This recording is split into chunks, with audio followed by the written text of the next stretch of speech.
You finally feel it. That rare electric connection where everything just clicks. And then they vanish. Not ghosted exactly, just gone cold, distant, like you imagined the whole thing. Congratulations.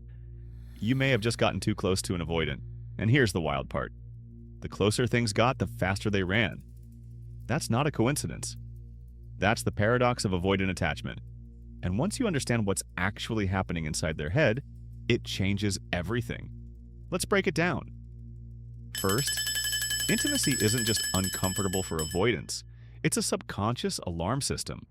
Their nervous system literally registers closeness as a threat, not a metaphorical threat, an actual physiological red alert moment.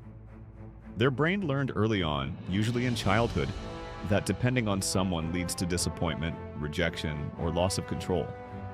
So it built a wall, a very efficient, very exhausting wall. But here's where it gets interesting. They don't consciously decide to pull away. It just happens. One day everything's great, the next they need space. They can't fully explain it either because the fear lives below rational thought. It's not logic, it's survival mode wearing a relationship costume. Now, and this is crucial, closeness doesn't just feel uncomfortable, it feels like identity theft. Avoidants have often built their entire sense of self around independence. Being needed by someone or needing someone back feels like losing a piece of themselves. So the moment a relationship starts to matter, really matter, their brain screams, abort mission, protect yourself, you're disappearing. And the more promising the relationship, the louder that alarm gets. Which means, ironically, the best connections trigger the worst responses. Poetic, right? Absolutely devastating, but poetic. So what are they actually feeling in those moments? Not indifference, not boredom. Usually it's a suffocating mix of longing and panic. Wanting the connection but feeling trapped by it simultaneously. They're not cold.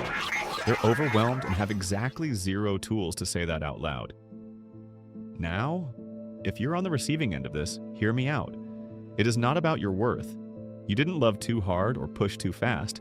You triggered their fear by being genuinely good for them. That's a them problem, not a you problem.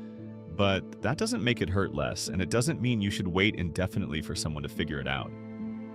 Can avoidance change?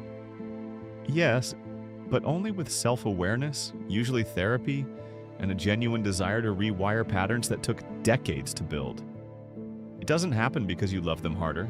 It happens because they decide to do the work, and that's the real takeaway here. You can understand someone's pattern without making yourself a casualty of it.